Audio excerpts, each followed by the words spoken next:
വലതുകരമുയർത്തി വീശിക്കൊണ്ട് കർത്താവിന്റെ മഹത്വം കണ്ണാടിയിൽ എന്ന പോലെ മൂടുപടമണിയാത്ത മുഖത്ത് പ്രതിഫലിക്കുന്ന നാം എല്ലാവരും അവിടുത്തെ സാദൃശ്യത്തിലേക്ക്, മഹത്വത്തിൽ നിന്ന് മഹത്വത്തിലേക്ക് രൂപാന്തരപ്പെട്ടുകൊണ്ടിരിക്കുകയാണ്. ഇത് ആത്മാവായ കർത്താവിൻ്റെ ദാനമാണ്. ഇരുകരങ്ങൾ ഉയർത്തി വീശിക്കൊണ്ട് പറയാം, കർത്താവിന്റെ മഹത്വം കണ്ണാടിയിൽ എന്ന പോലെ മൂടുപടമണിയാത്ത മുഖത്ത് കണ്ടുകൊണ്ടിരിക്കുന്ന നാം എല്ലാവരും അവിടുത്തെ സാദൃശ്യത്തിലേക്ക്, മഹത്വത്തിൽ നിന്ന് മഹത്വത്തിലേക്ക് രൂപാന്തരപ്പെട്ടുകൊണ്ടിരിക്കുകയാണ്. ഇത് ആത്മാവായ കർത്താവിന്റെ ദാനമാണ്. Price the Lord. ഹല്ലേലൂയ. യേശുവേ സ്തോത്രം, യേശുവേ നന്ദി. ഈശോയിൽ ഏറ്റവും സ്നേഹം നിറഞ്ഞ പ്രിയപ്പെട്ട സഹോദരരെ, ഈശോ മിശിഹായിക്ക് സ്തുതിയായിരിക്കട്ടെ. പരസ്പരം സ്തുതി ചൊല്ലാം. Price the Lord. കരങ്ങൾ ഉയർത്തി വീശിക്കൊണ്ട് സന്തോഷത്തോടെ പറയാം, ഹല്ലേലൂയ. നല്ല സന്തോഷത്തോടെ അടുത്തിരിക്കുന്നവരുടെ മുഖത്ത് നോക്കി പുഞ്ചിരിച്ചിട്ട് പറയാം, ഹല്ലേലൂയ. കുറച്ചുകൂടി നല്ല ചിരിയോടുകൂടെ പറയാം, ഹല്ലേലൂയ. എല്ലാവരും ഒന്ന് അച്ഛനെ നോക്കി ചിരിച്ചിട്ട് പറഞ്ഞേ, ഹല്ലേലൂയ. കുറച്ചുകൂടെ സന്തോഷത്തോടെ ചിരിച്ചിട്ട് പറഞ്ഞേ, ഹല്ലേലൂയ. ഈശോയെ നോക്കി ചിരിച്ചിട്ട് പറഞ്ഞേ, ഹല്ലേലൂയ. ഈശോയെ നോക്കി നിങ്ങളുടെ മുഴുവൻ പല്ലും ഒന്ന് കാണിച്ചിട്ട് പറഞ്ഞേ, ഹല്ലേലൂയ. Price the Lord. പ്രിയപ്പെട്ടവരെ, ഇന്ന് കൂടുതൽ പേർ ഇവിടെ ആയിരിക്കുന്നതിനെ ഓർത്ത്, ഇത്രയും ചൂടുള്ള ഒരു സമയമായിട്ടും കർത്താവിനെ അന്വേഷിച്ച് വരുന്നവരുടെ സംഖ്യ ചൂട് കൂടുന്നതനുസരിച്ച് ആളുകളുടെ എണ്ണം കൂടുന്നതല്ലാതെ കുറയുന്നില്ല എന്നോർത്ത് കൈയടിച്ച് കർത്താവിന് നന്ദി പറയാം. ഹല്ലേലൂയ. ആർക്കെങ്കിലും വെള്ളം കുടിക്കാനൊക്കെ തോന്നുമ്പോൾ നിങ്ങൾ പോയി വെള്ളം കുടിച്ചോ, കാരണം അതുപോലത്തെ ചൂടാണ് അല്ലേ. അതുകൊണ്ട് അച്ഛൻ എന്ത് വിചാരിക്കും എന്നൊക്കെ വിചാരിച്ച് നിങ്ങൾ വെള്ളം കുടിക്കാതിരിക്കണ്ട. പക്ഷെ നിങ്ങൾക്കറിയാം അല്ലേ. Hallelujah, hallelujah. കഴിഞ്ഞ ആഴ്ച അച്ഛൻ ദിവ്യകാരുണ്യം നൽകാൻ വേണ്ടി ഈ വശത്ത് പോയപ്പോഴാണ് അവിടെയുള്ളവരുടെ ആ വലിയ ഫാനിൽ നിന്ന് വരുന്ന ആ ചൂടിന്റെ ഒക്കെ ഒരു കാഠിന്യം മനസ്സിലായത്. നിങ്ങൾ ശരിക്കും സമ്മതിക്കണമെന്ന് അങ്ങനെ പറഞ്ഞാൽ പോരാ. അച്ഛന് നിങ്ങളുടെ ഈ ത്യാഗം, ഈ സഹനം, വചനം കേൾക്കാൻ വേണ്ടി നമ്മളൊരു 10,000 രൂപ തരാമെന്ന് പറഞ്ഞാലും നമ്മൾ ഇത്രയും ചൂടത്ത് പോയിരിക്കല.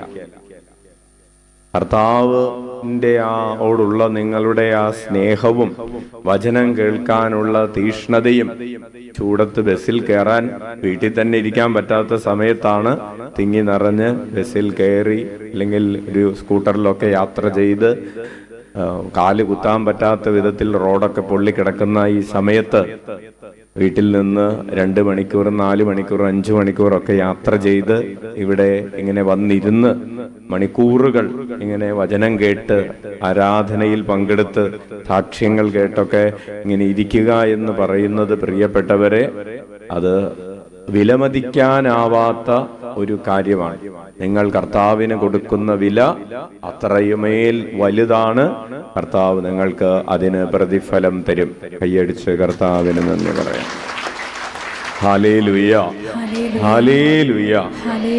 അതായത് ഈ ചെറിയ ചാപ്പലിനുള്ളിൽ അച്ഛനുള്ള ചൂടിന്റെ 10 ഇരട്ടിയാണ് പുറത്തിരിക്കുന്നവർക്കുള്ളത് എന്ന് അച്ഛൻ അറിഞ്ഞുകൊണ്ട് തന്നെയാണ് ഇവിടെ നിൽക്കുന്നത്. അതുകൊണ്ട് കർത്താവ് നമ്മളെ എല്ലാവരെയും അനുഗ്രഹിക്കട്ടെ. ഇന്ന് തന്നെ നല്ല മഴ പെയ്യട്ടെ. Price the Lord. അപ്പോൾ ഇത്രയും ആമുഖമായി പറഞ്ഞുകൊണ്ട് അച്ഛൻ ആരംഭിക്കുന്നത് ഇന്ന് പറയാൻ പോകുന്ന വിഷയത്തിന്റെ ഒരു ആമുഖം കൂടെയാണ് അച്ഛൻ അത് പറഞ്ഞത്. നമ്മൾ കർത്താവിനെ ആസ്വദിക്കുന്നത് അല്ലെ? കണ്ടുകൊണ്ടിരിക്കുക കഴിഞ്ഞ ആഴ്ച നമുക്ക് കിട്ടിയ ഒരു വാക്കാണ്. ആസ്വദിക്കുക എന്ന് പറയുന്നൊരു വാക്ക്. കണ്ടുകൊണ്ടിരിക്കുക എന്ന് പറയുന്നത് എന്താണ്? ആസ്വദിക്കലാണ്. വിശ്വസിക്കുക എന്ന് പറയുന്നത് എന്താണ്? ആസ്വദിക്കലാണ്. നമ്മൾ ഈശോയിൽ വിശ്വസിക്കുന്നു. പ്രിയപ്പെട്ടവരെ, അതൊരു ആസ്വാദനമാണ്, അല്ലേ? നമ്മൾ ഒരു കഥ വായിക്കുന്നു എന്ന് വിചാരിക്കുക. കഥ നമ്മൾ ആസ്വദിച്ചുകൊണ്ടാണ് വായിക്കുന്നത്, അല്ലേ? അതുപോലെ നമ്മൾ ഈശോയിൽ വിശ്വസിക്കുന്നത്, വചനം വായിക്കുന്നത്, അത് ആസ്വദിച്ചുകൊണ്ടാണ്. Hallelujah, hallelujah. സ്വർലോകരാജ്ഞി ആനന്ദിച്ചാലും എന്തെന്നാൽ ഭാഗ്യവതിയായ അങ്ങയുടെ തിരുവചനത്തിൽ അവതരിച്ചയാൾ അരുൾ ചെയ്തതുപോലെ ഉയർത്തെഴുന്നേറ്റു ഞങ്ങൾക്ക് വേണ്ടി സർവേശ്വരനോട് പ്രാർത്ഥിക്കണമേ. കന്യകാമറിയമേ ആമോദിച്ചാനന്ദിച്ചാലും എന്തെന്നാൽ കർത്താവ് സത്യമായി ഉയർത്തെഴുന്നേറ്റു. പ്രാർത്ഥിക്കാം. സർവേശ്വര, അങ്ങയുടെ പുത്രനും ഞങ്ങളുടെ കർത്താവുമായ ഈശോ മിശിഹായുടെ ഉദ്ധാനത്താൽ ലോകത്തെ ആനന്ദിപ്പിക്കാൻ അങ്ങ് തിരുമനസ്സായല്ലോ. അവിടുത്തെ മാതാവായ കന്യകാമറിയം മുഖേന ഞങ്ങൾ നിത്യാനന്ദം പ്രാപിക്കാൻ അനുഗ്രഹം നൽകണമേ എന്ന് അങ്ങയോട് ഞങ്ങൾ അപേക്ഷിക്കുന്നു. ആമേൻ. Praise the Lord. ഹല്ലേലൂയ. പ്രിയപ്പെട്ടവരെ, ഒരു സഹോദരി പറഞ്ഞു, അച്ഛാ, ഞാൻ എല്ലാ ദിവസവും 25 കൊന്ത ചെല്ലുന്നുണ്ട്. 25 കൊന്ത എല്ലാ ദിവസവും ചൊല്ലുന്നുണ്ട്. അപ്പൊ അച്ഛനെ ഇപ്പൊ നിങ്ങൾ പലരും ഇപ്പൊ വായ പൊളിച്ചതുപോലെ അച്ഛനും വാ പൊളിച്ചു. 25 കൊന്ത ചെല്ലുന്നുണ്ട് ഒരു ദിവസം. 25, ചില ദിവസം ആഞ്ഞു പിടിച്ച 33 വരെ എത്തുമെന്ന് പറഞ്ഞു. ഹല്ലേലൂയ. അപ്പൊ അതിലൊരു കൊന്ത അച്ഛന് വേണ്ടിയിട്ടുള്ള, അച്ഛന് ആശ്വാസം. അപ്പൊ 33 ആണെങ്കിലും 25 ആണെങ്കിലും ഒരെണ്ണം അച്ഛന് വേണ്ടിയിട്ടുള്ളതാണ്. അപ്പോൾ പ്രിയപ്പെട്ടവർ, ഈ പ്രാർത്ഥിക്കുക എന്ന് പറയുന്നത് ഒരു കൊന്ത തന്നെ നമ്മൾ മടുപ്പായിട്ട് ചെല്ലുന്നവരുണ്ട്. ഒരു കൊന്ത ചെല്ലുമ്പോ തന്നെ പിള്ളേര് പറയും എന്തൂരം നേരമായി എന്ന് പറയുന്നു വീട്ടിൽ. അപ്പോഴാണ് ഒരാൾ പറയുന്നത് ഞാൻ 25 കൊന്ത ചെല്ലുന്നുണ്ടെന്ന്. എന്തുകൊണ്ടാണ് പ്രിയപ്പെട്ടവരെ? അതൊരു ആസ്വാദനമാണ്. ആസ്വദിക്കാൻ, ഈ പ്രാർത്ഥിക്കുന്നത് ആസ്വദിക്കാൻ പറ്റും. 25 കൊന്ത ചൊല്ലുന്നത് കൂടാതെ അച്ഛൻ യൂട്യൂബിൽ അപ്ലോഡ് ചെയ്യുന്ന എല്ലാ വീഡിയോസും കാണുന്നുമുണ്ട്. അപ്പൊ വ്യാഴാഴ്ചത്തെ ശുശ്രൂഷ മുടക്കമില്ലാതെ കൂടുന്നു, ഓൺലൈനിൽ കൂടുന്നു, ഈ കൊന്ത ചൊല്ലുന്നു, പ്രാർത്ഥിക്കുന്നു. അപ്പോൾ എന്തുകൊണ്ടാണ് ഇത് സാധിക്കുന്നത്? കാരണം ഇതൊരു ഇതൊരു ആസ്വാദനമാണ്. വിശ്വസിക്കുക എന്ന് പറഞ്ഞാൽ ഒരു ആസ്വദിക്കലാണ്. പ്രത്യാശിക്കുക എന്ന് പറഞ്ഞാൽ കർത്താവ് എന്റെ കാര്യങ്ങൾ നടത്തിത്തരും എന്നുള്ള ഒരു പ്രത്യാശ. ആർക്കാണ് പ്രത്യാശയുള്ളത്? ഇപ്പോ കാര്യം നടന്നിട്ടില്ലാത്തവർക്കാണ് ഇത് നടത്തിത്തരുമെന്നുള്ള പ്രത്യാശയുള്ളത്, അല്ലേ? അങ്ങനെയല്ലേ വചനം പറയുന്നത്? നടന്നു കഴിഞ്ഞാൽ പിന്നെ പ്രത്യാശിക്കേണ്ട കാര്യമുണ്ടോ? ഇല്ല. കിട്ടിക്കഴിഞ്ഞാൽ പിന്നെ ഇത് നടക്കുമെന്ന് വിചാരിക്കേണ്ട കാര്യമില്ല, നടന്നല്ലോ. അപ്പോൾ കിട്ടാതിരിക്കുന്ന സമയത്തും ദൈവം നടത്തിത്തരും എന്ന ഒരു പ്രത്യാശയും ആസ്വാദനമാണ്. സ്നേഹിക്കുക എന്ന് പറഞ്ഞാൽ നമുക്ക് തീർച്ചയായിട്ടും അറിയാം അതെന്താണ്. ഒരു പെൺകുട്ടി ഒരു ആൺകുട്ടിയെ സ്നേഹിക്കുന്നു, ഒരാൺകുട്ടി പെൺകുട്ടിയെ സ്നേഹിക്കുന്നു എന്ന് പറയുന്നത് എന്താണ്? ഒരു ആസ്വാദനമാണ്. ഒരു വാക്ക് പറഞ്ഞു എന്നുള്ളൂ. അയാളുടെ ഫോൺ വരുന്നത് ആസ്വദിക്കുന്നു, അയാളെ വീഡിയോ കോളിൽ കാണുന്നത് ആസ്വദിക്കുന്നു. പണ്ടൊക്കെ കത്തെഴുതുന്ന പരിപാടി ഉണ്ടായിരുന്നു, ഇപ്പൊ അതില്ല. ഇപ്പൊ ചാറ്റിംഗ്, മെസ്സേജ് അയക്കുന്നത് ആസ്വദിക്കുന്നു, അത് വായിക്കുന്നത് ആസ്വദിക്കുന്നു, ഫോട്ടോ എടുക്കുന്നത്, അയച്ചു കൊടുക്കുന്നത് ആസ്വദിക്കുന്നു. അവസാനം എന്തായിത്തീരുമെന്ന് ആർക്കറിയാം. പോട്ടെ, എന്തായാലും അത് ചെയ്തുകൊണ്ടിരിക്കുമ്പോൾ അതെന്താണ്? ആസ്വാദനമാണ്. ഹല്ലേലൂയ. അപ്പോൾ വിശ്വസിക്കുന്നത്, പ്രത്യാശിക്കുന്നത്, സ്നേഹിക്കുന്നത് ആസ്വാദനമാണ്. അതുപോലെ തന്നെ നമ്മൾ പറഞ്ഞു പ്രാർത്ഥിക്കുന്നത്, അതായത് നമ്മൾ സ്നേഹിക്കുന്ന ആളുമായി നമ്മൾ സംസാരിക്കുന്നത് ആസ്വാദനമാണ്. അയാളുടെ നാമം വിളിച്ചപേക്ഷിക്കുന്നത് ആസ്വാദനമാണ്. അതിപ്പോൾ നിശബ്ദമായ പ്രാർത്ഥനയിലൂടെ നമ്മൾ ആസ്വദിക്കാറുണ്ട്. അങ്ങനെയല്ലേ? കാമുകന്മാര് കുറെ നേരം മിണ്ടാതെ മുഖത്തോട് മുഖം നോക്കി നിന്ന് ആസ്വദിക്കാറുണ്ട്. പക്ഷെ അത് മാത്രമല്ലല്ലോ, അവർ പരസ്പരം സംസാരിച്ചുകൊണ്ടും അവരുടെ സാന്നിധ്യം ആസ്വദിക്കാറുണ്ട്. Hallelujah, hallelujah. അപ്പുറത്തെ മുറിയിൽ കിടക്കുന്ന അല്ലെങ്കിൽ തളർന്നിരിക്കുന്ന കട്ടിലിൽ കിടക്കുന്ന അപ്പച്ചൻ അടുക്കളയിൽ ജോലി ചെയ്യുന്ന അമ്മച്ചിയെ പേരെടുത്ത് വിളിക്കുമ്പോൾ പ്രിയപ്പെട്ടവരെ, ആ വിളിയിൽ തന്നെ വിളിക്കുന്ന ആൾക്കും കേൾക്കുന്ന ആൾക്കും എന്തുണ്ട്? ആസ്വാദനമുണ്ട്. Hallelujah, hallelujah.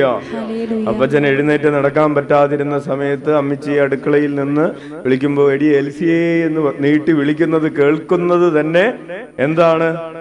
ആസ്വാദനം. വിളിക്കുന്ന ആൾക്കും കേൾക്കുന്ന ആൾക്കും. അത് അച്ഛൻ പറഞ്ഞു വരുന്നത്, ഈശോയേന്ന് നമ്മൾ വിളിക്കുന്നത് അത് വിളിക്കുന്ന ആൾക്കും അത് കേൾക്കുന്ന ആൾക്കും ഒരാസ്വാദനമാണ്, പ്രാർത്ഥന ആസ്വാദനമാണ്. Hallelujah, hallelujah. അതുപോലെ തന്നെ നമ്മൾ കഴിഞ്ഞ 4 ആഴ്ചകളോളം ധ്യാനിച്ചത്, നമ്മൾ ആരെയാണോ വിശ്വസിക്കുന്നത്, ആരെയാണോ പ്രത്യാശിക്കുന്നത്, ആരെയാണോ സ്നേഹിക്കുന്നത്, ആരോടാണോ പ്രാർത്ഥിക്കുന്നത്, ആ വ്യക്തിയെ കുറിച്ച് പറയുക എന്നത് എന്താണ്? അതൊരാസ്വാദനമാണ്. ഹല്ലേലൂയ, ഹല്ലേലൂയ. നമുക്ക് ഇഷ്ടമുള്ളൊരു കാര്യമാണ്. നമുക്ക് പ്രിയപ്പെട്ട ഒരാളെ കുറിച്ച് മറ്റൊരാളോട് പങ്കുവയ്ക്കുക എന്നത് നമുക്ക് പ്രിയപ്പെട്ട ഒരു കാര്യമാണ്. ഈ ദിവസങ്ങളിലൊക്കെ പലപ്പോഴും അച്ഛൻ നിങ്ങളോട് അപ്പച്ചനെ കുറിച്ച് പറഞ്ഞിട്ടുണ്ട്. അപ്പോൾ അത് പറയുക എന്ന് പറയുന്നത് എന്താണ്? അതൊരു പറയുമ്പോൾ നമ്മൾ അത് ആസ്വദിക്കുക മാത്രമല്ല, ആ ബന്ധത്തെ നവീകരിക്കുക കൂടി ചെയ്യുകയാണ്. ഉറക്കെ വിളിക്കാം, ഈശോയേ, ഈശോയേ. അപ്പൊ ആരോ ചോദിച്ചു, എന്തുകൊണ്ടാണ് അപ്പച്ചൻ ഇത്ര പെട്ടെന്ന് മരിച്ചതെന്ന് ചോദിച്ചു. അച്ഛൻ പറഞ്ഞു, പെട്ടെന്നൊന്നും അല്ല, 93 വയസ്സ് മരിച്ചു. Hallelujah, hallelujah. അല്ല, അദ്ദേഹം ഉദ്ദേശിച്ചത് ഇത്ര ആരോ കഴിഞ്ഞ ഏപ്രിൽ മാസത്തിൽ പ്ലാവിൽ കയറിയ ആളാണ് ഈ ഏപ്രിൽ മാസം വന്നപ്പോ സ്വർഗത്തിൽ കയറി, അത്രേ ഉള്ളൂ. അപ്പോ അച്ഛൻ പറഞ്ഞു, ഈ ഭൂമിയിൽ വെച്ച് ഒരു മനുഷ്യന് ലഭിക്കാവുന്ന എല്ലാ അനുഗ്രഹങ്ങളും കൊടുത്തു കഴിഞ്ഞപ്പോൾ കർത്താവിന് ഇനി ഇവിടെ വെച്ച് ഒന്നും കൊടുക്കാനില്ലാത്തത് കൊണ്ട് ഭൂമിയിൽ നിന്ന് സ്വർഗത്തിലേക്ക് എടുത്തതാണ്. ഹല്ലേലൂയ. പ്രിയപ്പെട്ടവരെ, നമ്മളുടെ പ്രിയപ്പെട്ടവരുടെ എല്ലാ മരണത്തെ കുറിച്ചും പറയാവുന്ന, ചിന്തിക്കാവുന്ന പല മരണങ്ങളെ കുറിച്ച് നമുക്ക് ചിന്തിക്കാവുന്ന ഒരു ചിന്തയാണ് അച്ഛൻ നിങ്ങളോട് പങ്കുവെച്ചത്.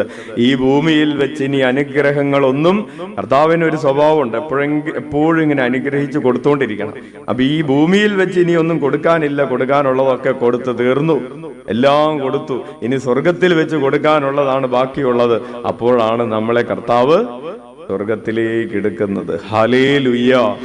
ഉറക്കെ വിളിക്കാം, ഈശോയേ. അപ്പോൾ പറഞ്ഞു വരുന്നത്, നമ്മൾ സാക്ഷ്യം പറയുന്നവരായി മാറുക എന്ന്. ഈശോയെ കുറിച്ച് നമ്മൾ മറ്റുള്ളവരോട് പറയുന്നത് എന്താണ്? ആസ്വാദനമാണ്. അത് ബോറടിക്കുന്ന കാര്യമാണോ?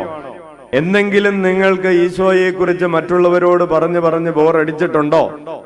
അത് പറയാത്തത് കൊണ്ടാണോ?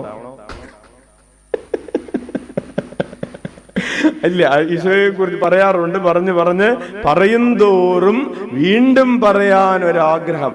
എന്തുകൊണ്ടാണ് നമുക്ക് പറയാതിരിക്കാൻ തോന്നുന്നത്? പറയാൻ തുടങ്ങിയിട്ടില്ലാത്തതുകൊണ്ടാണ്. പറയും തോറും പറയാൻ ആഗ്രഹം. പലരും, അച്ഛന് വളരെ സന്തോഷകരമായ ഒരു കാര്യമാണ്, നിങ്ങൾ മറ്റുള്ളവരോട് പറയുന്നത് കൊണ്ടാണ് പ്രിയപ്പെട്ടവരെ പലരും ഈ ആലയത്തിലേക്ക് കടന്നു വന്നത്. പലരും പറയാറുണ്ട്, ഇന്നയാള് പറഞ്ഞുകൊണ്ടാണ് ഞാൻ വന്നത്. മെസ്സേജ് ഇടുന്ന പലരും പറയാറുണ്ട്, വേറൊരാൾ പറഞ്ഞുകൊണ്ടാണ് ഞാൻ മെസ്സേജ് അയക്കുന്നത്. മറ്റുള്ളവർ പറയുന്നു, നമ്മളിങ്ങനെ ഒരുമിച്ച് കൂടുന്നു. ഉറക്കെ വിളിക്കാം, ഈശോയേ, ഈശോയേ. അപ്പോൾ ഇന്ന് പ്രിയപ്പെട്ടവരെ, ഇത്രയും പറഞ്ഞതൊക്കെ നമുക്ക് കേൾക്കാൻ ഇത്തിരി സുഖവും സന്തോഷവും ഒക്കെയുള്ള കാര്യങ്ങളാണ് നമ്മൾ പറഞ്ഞത്. ഇന്ന് മുതൽ പറയാൻ പോകുന്ന കാര്യം സഹിച്ചുകൊണ്ട് ആസ്വദിക്കുക എന്ന് പറയുന്ന ഒരു സുഖവുമില്ലാത്ത കാര്യമാണ്. Hallelujah, hallelujah. എങ്ങനെയാണ് നമ്മൾ ഈശോയെ ആസ്വദിക്കേണ്ടത്? എന്തേ ആരും പറയാത്ത കേട്ടില്ലേ നിങ്ങള്?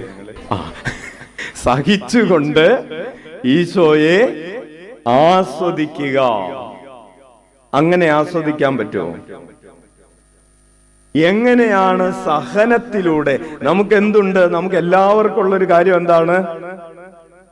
എല്ലാവർക്കും സഹനമുണ്ട്. ഇനി ഒരു സഹനം ഇല്ലാത്തവർക്ക് ചൂടെങ്കിലും എടുക്കുന്നില്ലേ? ഉണ്ട്. അപ്പോൾ സഹിച്ചുകൊണ്ട് എങ്ങനെയാണ് ഈശോയെ ആസ്വദിക്കുക? രോഗമുണ്ട്. രോഗം എന്താണ്? ഒരു സഹനമാണ്. ഒരു സാമ്പത്തിക പ്രതിസന്ധിയുണ്ട്. അതെന്താണ്? ഒരു പരാജയമുണ്ട്. അതെന്താണ്? സഹനമാണ്. പരാജയം പ്രിയപ്പെട്ടവർ, ഇപ്പൊ നാളെ CBSE പരീക്ഷ എഴുതിയിട്ടുള്ള പിള്ളേര് ആരെങ്കിലൊക്കെ ഉണ്ടെങ്കിൽ ഒന്ന് കൈ ഉയർത്താവോ? CBSE പരീക്ഷ എഴുതി 10ാം ക്ലാസ്സിൽ ഒന്ന്. നാളെയല്ലേ വരുന്നത്? മാറ്റിവെച്ചോ? നാളെയല്ല. എന്നത്തേക്കാക്കി? പറഞ്ഞിട്ടില്ല. അപ്പൊ നല്ല കാര്യം. അപ്പൊ ഈ പരീക്ഷ വന്നു കഴിഞ്ഞപ്പോ, ഈ റിസൾട്ട് വന്നപ്പോ ഒരു പ്രതീക്ഷിച്ചതിലും 2% കുറഞ്ഞെന്ന് വിചാരിക്കുക. എന്താണത്? ആണോ? അല്ലേ? സഹനമാണ്. ഇനി നമ്മൾ വിചാരിച്ചു നമ്മുടെ കൂട്ടുകാരിയെക്കാളും കൂടുതൽ മാർക്ക് നമുക്ക് കിട്ടുമെന്ന് വിചാരിച്ചു. പക്ഷെ അത് കിട്ടിയില്ല. അതെന്താണ്? അപ്പൊ അങ്ങനെ പല സഹനങ്ങൾ വരാനിരിക്കുന്നുണ്ട്. സൂക്ഷിച്ചിരിക്കുക. ഹല്ലേലൂയ, ഹല്ലേലൂയ. ഒരു വിസയ്ക്ക് അപേക്ഷിച്ചു, കാനഡയിൽ പോകാൻ വേണ്ടി വിസയ്ക്ക് അപേക്ഷിച്ചു. അത് റിജക്റ്റ് ആയി. അതെന്താണ്? ഒരു തരത്തിൽ വീട്ടിലേക്ക് ഒരു വഴി കിട്ടുമെന്ന് വിചാരിച്ചു. വഴി തരേണ്ട ആളോട് ചെന്ന് പറഞ്ഞു, ചേട്ടാ പൈസ തരാം, വഴി തരണം. ഈ ചേട്ടൻ പറഞ്ഞു, ഞാൻ അങ്ങനെ വഴി തന്നിട്ട്, തന്റെ പൈസയും വേണ്ട, എനിക്കൊന്നും വേണ്ട, ഞാൻ വഴി തന്നിട്ട് തന്റെ വീട്ടിലേക്ക് താൻ അങ്ങനെ വണ്ടി ഉരുട്ടിപ്പോകണ്ട എന്ന് പറഞ്ഞു. എന്താണത്? ഒരു കുഴൽക്കിണർ കുഴിക്കാൻ നോക്കി, അല്ലെങ്കിൽ ഒരു കിണർ കുഴിക്കാൻ നോക്കി, ഒരു തുള്ളി വെള്ളം കിട്ടിയില്ല. എന്താണ്? വിദേശത്ത് വിസിറ്റിംഗ് വിസയിലെങ്കിലും പോയിട്ടൊരു ജോലി അന്വേഷിക്കാന്ന് വിചാരിച്ച് അവിടെ ചെന്ന് 10-15 ഇന്റർവ്യൂ അറ്റൻഡ് ചെയ്തു. ഒരു ജോലിയും കിട്ടിയില്ല. എന്താണ്? സഹനമാണ്. വീട്ടില് ഇന്നലെ പോസ്റ്റ്മാൻ വന്നൊരു കത്ത് തന്നു. കത്ത് തന്നു, അത് പൊട്ടിക്കുന്നതിന് മുമ്പ് തന്നെ കാര്യം മനസ്സിലായി, ജപ്തി നോട്ടീസാണ്. എന്താണത്? സഹനമാണ്. മക്കള് പഠിക്കുന്നില്ല, അനുസരിക്കുന്നില്ല, ജീവിത പങ്കാളി മദ്യപിക്കുന്നു, സമാധാനക്കേടുണ്ടാക്കുന്നു, വഴക്കുണ്ടാക്കുന്നു, ചൊറയുണ്ടാക്കുന്നു. എന്താണ്? സഹനമാണ്. വിവാഹം കഴിഞ്ഞ് 4-5 വർഷമായി, കുട്ടികളായിട്ടില്ല. എന്താണ്? സഹനമാണ്. പ്രിയപ്പെട്ടവരെ, അങ്ങനെ സഹനത്തിന്റെ അച്ഛൻ ചെറുത് പറയാൻ പറ്റുന്നത് എണ്ണി പറഞ്ഞെന്നുള്ളൂ. വലുതൊന്നും പറഞ്ഞിട്ടില്ല. വലുതൊക്കെ അവിടെ ഇരിക്കട്ടെ. എങ്കിലും നമുക്കൊരു കാര്യം അറിയാം, നമ്മുടെ ജീവിതത്തിൽ എന്തുണ്ട്? സഹനമുണ്ട്. ഹല്ലേലൂയ, ഹല്ലേലൂയ. ക്യാൻസർ വരുന്നതും, കിഡ്നി നഷ്ടപ്പെടുന്നതും, അല്ലെങ്കിൽ ബ്രെയിൻ ട്യൂമർ വരുന്നതും, ബ്ലഡ് ക്യാൻസർ വരുന്നതും മാത്രമല്ല സഹനം. സഹനത്തിന് അതിനൊരു ഓവറോൾ വ്യൂ ഉണ്ട്. അതിനെങ്ങനെ പറഞ്ഞാലൊന്നും തീരെയൊന്നുമില്ല. തീരോ? ഓരോ ദിവസവും ഒരു 100-500 സഹനമെങ്കിലും ഉണ്ട്. മാറി മാറി സഹനം. അയാളൊന്ന് കണ്ണുറിപ്പിച്ച് നോക്കിയത് മുതൽ, ഒരു വിഷമിപ്പിക്കുന്ന ഒരു വാക്ക് പറഞ്ഞത് മുതൽ, മിണ്ടാതിരുന്നത് മുതൽ, മിണ്ടിയതും സഹനമായി പോയി, മിണ്ടാതിരുന്നത്, അങ്ങനെ സഹനങ്ങൾ ഇഷ്ടം പോലെയുണ്ട്. ഈ സഹനങ്ങളുടെ മധ്യത്തിൽ നമ്മൾ എങ്ങനെ ഈശോയെ ആസ്വദിച്ചുകൊണ്ട്, എല്ലാവരും ഒന്ന് നന്നായിട്ട് ശ്രദ്ധിച്ചു. ഇനി നമ്മൾ ഗൗരവമായിട്ടുള്ള വചനങ്ങളിലേക്ക് പ്രവേശിക്കുക. ഈ സഹനങ്ങളുടെയും സംഘർഷങ്ങളുടെയും മധ്യേ നിന്നുകൊണ്ട് എങ്ങനെ ക്രൂശിതനായ ക്രിസ്തുവിനെ ധ്യാനിക്കുകയും അവിടുത്തെ മഹത്വം കാണുകയും ഞാൻ അവിടുത്തെ സാദൃശ്യത്തിലേക്ക് രൂപാന്തരപ്പെട്ട് ക്രൂശിതനായ ക്രിസ്തുവിനോടനുരൂപപ്പെട്ട് ഉദ്ധിതനായ ക്രിസ്തുവിന്റെ മഹത്വം ഞാൻ സ്വന്തമാക്കും എന്ന വിഷയത്തിലേക്കാണ് നമ്മൾ വളരെ പതുക്കെ പതുക്കെ പ്രവേശിക്കുന്നത്. നമുക്ക് ഉറക്കെ വിളിക്കാം, ഈശോയേ. ഈ വചനങ്ങൾ ഗ്രഹിക്കാൻ തക്ക വിധം കാതുകൾ തുറക്കപ്പെടാൻ വേണ്ടി, ഹൃദയം തുറക്കപ്പെടാൻ വേണ്ടി ആഗ്രഹിച്ചുറക്കെ വിളിക്കട്ടെ. ഓരോരുത്തരുടെയും ശബ്ദം അടുത്തിരിക്കുന്ന 100 പേർക്ക് കേൾക്കാൻ പറ്റുന്ന വിധത്തിൽ വിളിക്കട്ടെ. ചൂട് വിട്ടുമാറി അനുകൂലമായ കാലാവസ്ഥ ഉണ്ടാകാൻ വേണ്ടി പ്രാർത്ഥിക്കട്ടെ. അപ്പോൾ ഒന്നാമത്തെ ചിന്ത, എഴുതി വയ്ക്കുന്നവര് എഴുതി വയ്ക്കുക, ബൈബിൾ എടുത്ത് അടിവരയിടുന്നവർ അടിവരയിടുക. ക്രിസ്തുവിന്റെ സഹനത്തിൽ പങ്കാളികളാകുന്നവരാണ് അവിടത്തെ മഹത്വത്തിൽ പങ്കുചേരുന്നത്. അച്ഛൻ ആവർത്തിക്കാം. ക്രിസ്തുവിന്റെ പറഞ്ഞേ സഹനത്തിൽ പങ്കാളികളാകുന്നവരാണ് അവിടുത്തെ മഹത്വത്തിൽ പങ്കുചേരുന്നത്. അതായത് ഈശോയോട് പാട്ടുപാടി, ഈശോയെ, ഉദ്ധിതനായ ഈശോയെ, നിന്റെ മഹത്വത്തിൽ ഞങ്ങളെ പങ്കുകാരാക്കണമേ. വെറുതെ പാടിയതുകൊണ്ട് കാര്യമില്ല. ഈശോ സഹിച്ചതുപോലെ സഹിക്കുമ്പോഴാണ് ഈശോ ഉയർത്തതുപോലെ നമ്മൾ ഉയർക്കുന്നത്. അതിൽ മാറ്റമില്ല. കൈയടിച്ച് കർത്താവിന് നന്ദി പറയാം. ഉറക്കെ വിളിക്കാം, ഈശോയേ. ആദ്യത്തെ വചനം എഴുതി വെക്കാം. റോമാക്കാർക്ക് എഴുതിയ ലേഖനം 8-ാം അധ്യായം 17-ാമത്തെ തിരുവചനം. ഏതാണ് വചനം?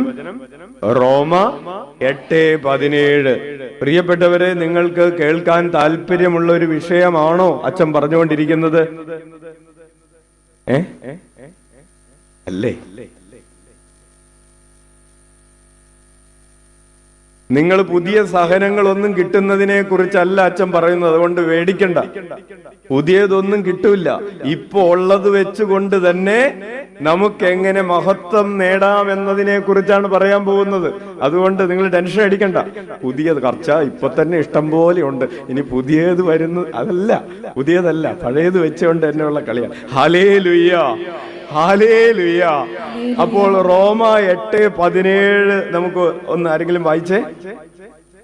നാം മക്കളെങ്കിൽ അവകാശികളുമാണ്, ദൈവത്തിന്റെ അവകാശികളും ക്രിസ്തുവിന്റെ കൂട്ടവകാശികളും. എന്തെന്നാൽ അവനോടൊപ്പം ഒരിക്കൽ മഹത്വപ്പെടേണ്ടതിന് ഇപ്പോൾ അവനോടുകൂടെ നാം പീഡ അനുഭവിക്കുന്നു. വലതുകരം ഉയർത്തി വീശിക്കൊണ്ടെന്ന് പറഞ്ഞ്, എന്തെന്നാൽ അവനോടൊപ്പം ഒരിക്കൽ മഹത്വപ്പെടേണ്ടതിന് ഇപ്പോൾ അവനോടുകൂടെ നാം പീഡ അനുഭവിക്കുന്നു. ഇരു കരങ്ങൾ ഉയർത്തി വീശിക്കൊണ്ട് പറയാം, ഒരിക്കൽ അവനോടൊപ്പം മഹത്വപ്പെടേണ്ടതിന് ഇപ്പോൾ അവനോടുകൂടെ നാം പീഡ അനുഭവിക്കുന്നു. പ്രിയപ്പെട്ടവരെ, ഒരു കുടുംബത്തിൽ ഒരു അമ്മ അല്ലെങ്കിൽ ഒരു ഭാര്യ ഒരു പീഡ അനുഭവിക്കുകയാണ്. എന്താണ് ആ പീഡ? ഭർത്താവ് കുടിച്ചിട്ട് വരുന്നു, ബഹളം ഉണ്ടാക്കുന്നു, വലിച്ചെറിയുന്നു, തല്ലുന്നു, ഇടിക്കുന്നു. മക്കള് പറഞ്ഞാ കേൾക്കുന്നില്ല, അനുസരിക്കുന്നില്ല, പഠിക്കുന്നില്ല. അവരും അപ്പനെ പോലെ മദ്യപിക്കാനും പുകവലിക്കാനും തോന്നിയതുപോലെ നടക്കാനും ഒക്കെ തുടങ്ങിയിട്ടുണ്ട്. ഈ ഒരു സാഹചര്യത്തിൽ ഈ അമ്മ ഒരു പീഡ അനുഭവിക്കുകയാണ്. ഭർത്താവ് മദ്യപിക്കുന്നു എന്ന് മാത്രമല്ല, ചില തെറ്റായ ബന്ധങ്ങളൊക്കെ ഉണ്ടെന്നും കൂടെ നാട്ടുകാര് പറയുന്നുണ്ട്. ഈ പീഡനങ്ങളുടെ ഇടയിൽ ഈ അമ്മ വീട്ടിലെ തിരുഹൃദയ നടയിൽ ഇരുന്ന് രാത്രിയും പകലും അവള് കണ്ണുനീരോടുകൂടെ ഈ ഭർത്താവിന്റെ മാനസാന്തരത്തിന് വേണ്ടി പ്രാർത്ഥിച്ചുകൊണ്ടിരിക്കുകയാണ്. മക്കളുടെ മാനസാന്തരത്തിന് വേണ്ടി ഈ അമ്മ നെഞ്ചുരുകി പ്രാർത്ഥിച്ചു കൊണ്ടിരിക്കുമ്പോൾ അവൾ അനുഭവിക്കുന്ന പീഡ എന്ന് പറയുന്നത് ക്രൂശിതനായ ഈശോയോടൊപ്പമുള്ള ഒരു പീഡാസഹനമാണ്. അടിച്ച് കർത്താവിന് നന്ദി പറയാം. അവളുടെ ഈ പീഡാസഹനത്തിന്റെ ഈ നാളുകൾ, ഈ എത്രയോ വർഷങ്ങളായിട്ട്, ഒരമ്മ പറഞ്ഞു, അച്ഛൻ ഞാൻ 36 വർഷമായി ഈ പീഡ അനുഭവിക്കാൻ തുടങ്ങിയിട്ട്. ജീവിത പങ്കാളിയെ ഓർത്തുള്ള പീഡയാണ്, മക്കളെ ഓർത്തുള്ള പീഡയാണ്.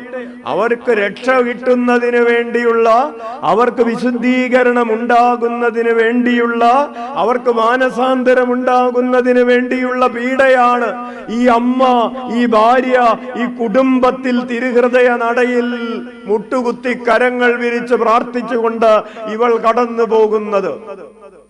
പ്രത്യക്ഷത്തിൽ നോക്കുമ്പോ അവളുടെ തോളിൽ കുരിശൊന്നുമില്ല, നോക്കുമ്പോ അവളുടെ കയ്യിൽ തിരുമുറിവുകളൊന്നുമില്ല.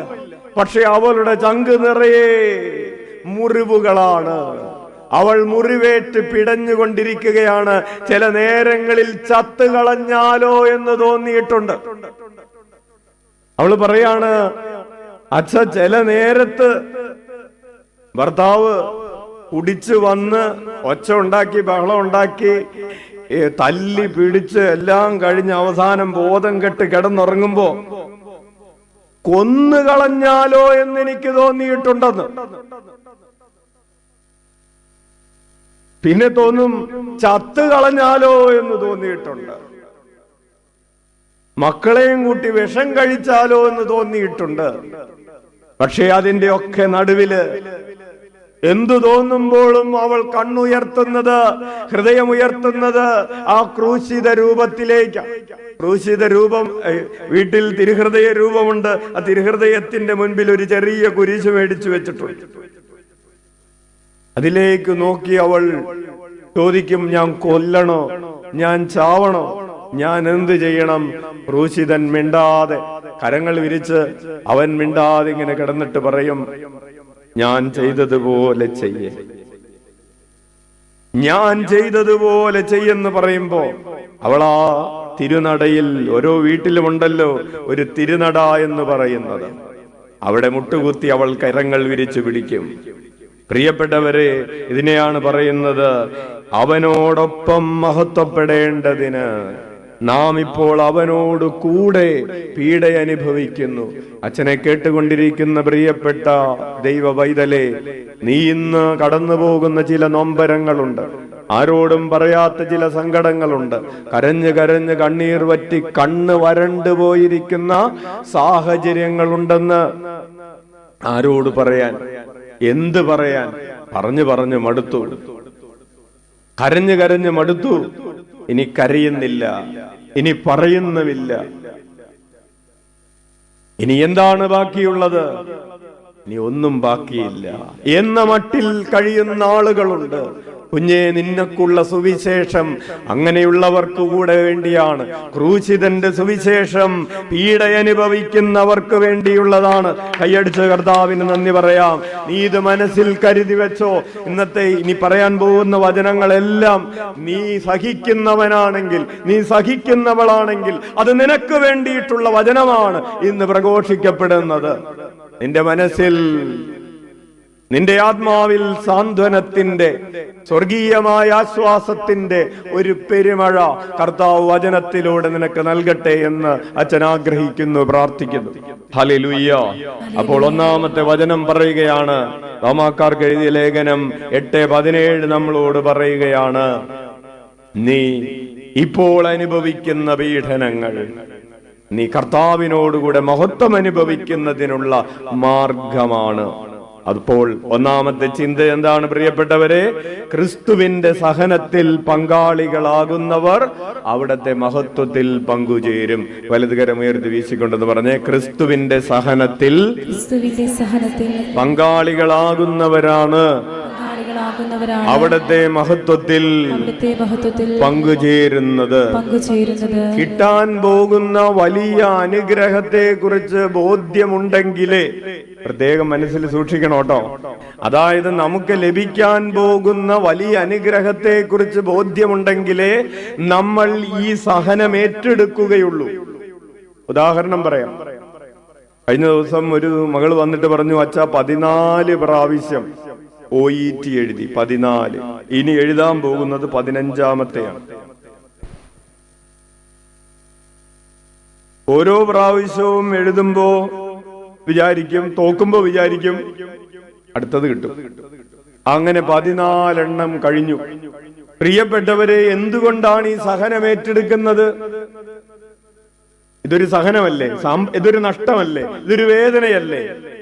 എന്തുകൊണ്ടാണ് ഇത് ഏറ്റെടുക്കുന്നത്? കാരണം ഈ മകൾക്ക് ഒരു ധാരണയുണ്ട്, പഠിച്ച് പാസ്സായി ഒന്ന് UK-യിലോ അയർലൻഡിലോ ന്യൂസിലൻഡിലോ, എല്ലാത്തിനും ബി കിട്ടാൻ വേണ്ടിയിട്ടുള്ള ഓട്ടോ, ന്യൂസിലൻഡിലോ ഒക്കെ ഒന്ന് പോയാൽ അത്യാവശ്യം ഒരു സാമ്പത്തിക മെച്ചപ്പാടുണ്ടാകും എന്നതൊരു ധാരണയാണ്, ഒരു ബോധ്യമാണ്.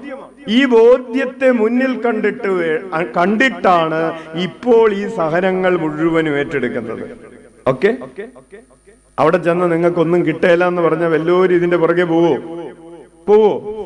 ഇല്ല. അപ്പോൾ ഈ സഹനം, ചെറിയൊരു ഉദാഹരണം പറഞ്ഞതാണ്, മനസ്സിലാവുന്നു. ഇസ്രായേലിൽ പോകാനായിട്ട് എന്ത് സഹനം വേണമെങ്കിലും, ഏത് വല്യപ്പനെ വേണമെങ്കിലും, ഏത് വല്യമ്മനെ വേണമെങ്കിലും നോക്കാം. അപ്പൊ ഇവിടെ ഉള്ളവരെ നോക്കിയാൽ പോരെ? അതുപോരാ. അപ്പോൾ അവിടെ ചെന്നാൽ കിട്ടാവുന്ന ആ ഒരു മെച്ചപ്പാട് മുന്നിൽ കണ്ടുകൊണ്ടാണ് ആ സഹനം ഏറ്റെടുക്കുന്നത്. അവിടെ ചെല്ലുമ്പോൾ ചിലപ്പോൾ മാനസിക രോഗിയായിരിക്കും, ചിലപ്പോൾ 500 ഒരു 100, 150 കിലോ ഉള്ള ആളായിരിക്കും. പൊക്കണ്ടേ, മറിക്കണ്ടേ, എടുക്കണ്ടേ, അതൊന്നും കുഴപ്പമില്ല. കാരണം എന്താണ്?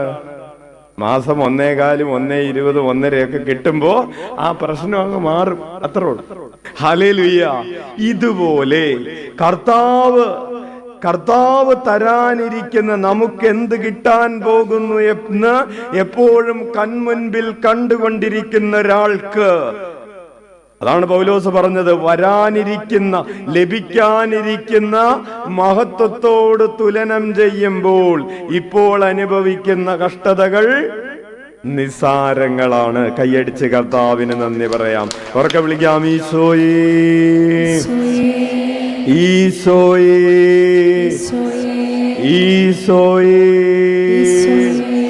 അതെപ്പോഴും എല്ലാ കാര്യത്തിലും അങ്ങനെയാണ്. നമ്മൾ എന്ത് സഹനമെടുക്കുമ്പോഴും നമുക്ക് കിട്ടാനിരിക്കുന്ന, ഇപ്പൊ കുഞ്ഞുമക്കള് റിസൾട്ടിന് വേണ്ടി കാത്തിരിക്കുകയാണ്, അല്ലെങ്കിൽ ഇപ്പോൾ തൊഴിലുറപ്പിന് പോകുന്നവര് മാസാവസാനം ബാങ്കിലേക്ക് വരാനിരിക്കുന്ന ആ പൈസയുടെ കാര്യം ഓർക്കുമ്പോൾ എങ്ങനെയെങ്കിലും നടുവയ്യെങ്കിലും കാൽമുട്ട് നടക്കാൻ പാടില്ലെങ്കിലും എവിടെയെങ്കിലും കണ്ടൊരു തൂമ്പ എടുത്ത് പോകുന്നത്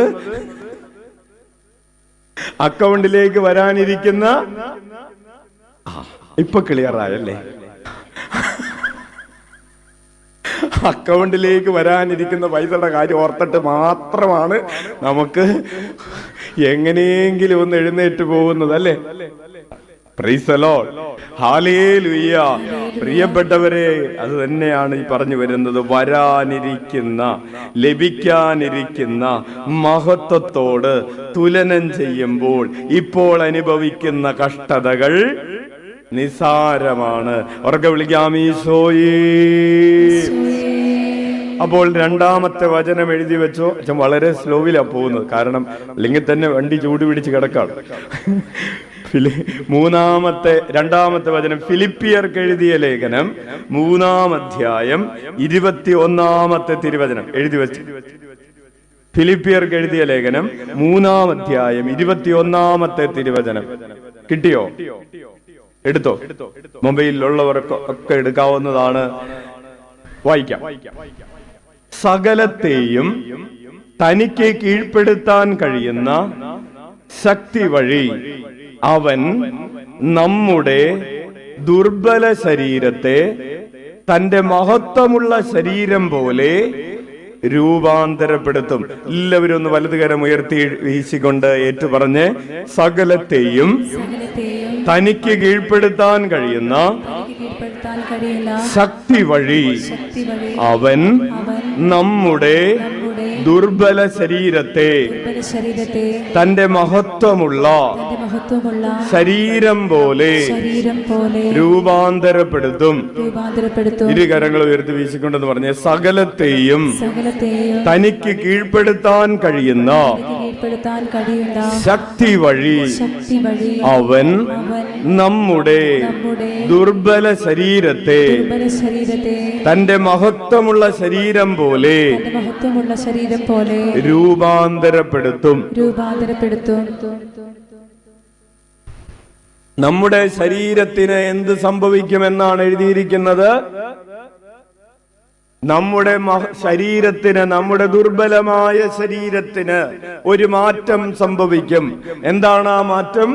നമ്മുടെ ദുർബലമായ ഈ ശരീരം, കാര്യം ശരിയാണ്, കണ്ണാടിയൊക്കെ നോക്കുമ്പോ നമുക്കൊരു പൊങ്ങച്ചമൊക്കെ തോന്നുന്നുണ്ടെങ്കിലും ഇല്ലേ, നമ്മൾ കണ്ണാടി നോക്കിയിട്ട് എന്റെ ശരീരം ദുർബലമായ ശരീരമാണെന്ന് പറയാനാണോ കണ്ണാടി നോക്കുന്നത്? നമ്മൾ സെൽഫി എടുക്കുന്നത് എന്തിനാണ്? നമ്മൾ സെൽഫി ഒക്കെ എടുത്ത് 3-4 പ്രാവശ്യം അങ്ങോട്ടും ഇങ്ങോട്ടൊക്കെ ചെരിഞ്ഞ് സെൽഫി ഒക്കെ എടുത്ത് എന്താണ് മനസ്സിൽ ചിന്തിക്കുന്നത്? ഞാൻ കൊള്ളാം, ഞാൻ തരക്കേടില്ല അല്ലേ എന്ന്. അതുകൊണ്ടാണ് വീണ്ടും വീണ്ടും സെൽഫി എടുക്കാൻ തോന്നുന്നത്. അപ്പോ കാര്യം അങ്ങനെയൊക്കെ ആണെങ്കിലും നമ്മുടെ ശരീരം എങ്ങനെയുള്ള ശരീരമാണ്? ദുർബലമായ ശരീരമാണ്. അത് മനസ്സിലിരിക്കട്ടെ. നമ്മുടെ ഈ ദുർബലമായ ശരീരത്തിന് എന്ത് സംഭവിക്കും? മാറ്റം സംഭവിക്കും. എങ്ങനെയുള്ള മാറ്റം? നമ്മുടെ ദുർബലമായ ശരീരത്തെ ഈശോ തന്റെ മഹത്വമുള്ള ശരീരം പോലെ രൂപാന്തരപ്പെടുത്തും. കൈയടിച്ച് കർത്താവിന് നന്ദി പറയാം. നമ്മുടെ ശരീരം ഉയർത്തെഴുന്നേറ്റ ഈശോയുടെ ശരീരം പോലെ ആയിത്തീരുമെന്നത് പ്രിയപ്പെട്ടവരെ ഒരു ആത്മീയമായ സത്യമാണ്. ഹല്ലേലൂയ. ഭൗതികമായ ഒരു സത്യം എന്താണ്? നമ്മളുടെ ശരീരത്തെ കുഴിച്ചിട്ട് കഴിഞ്ഞ് 3-ാം ദിവസം എടുത്ത് നോക്കി കഴിയുമ്പോൾ അത് എങ്ങനെ ഉണ്ടാവും? നമ്മൾ തന്നെ അടുത്ത് നിൽക്കല്ല. Hallelujah, hallelujah.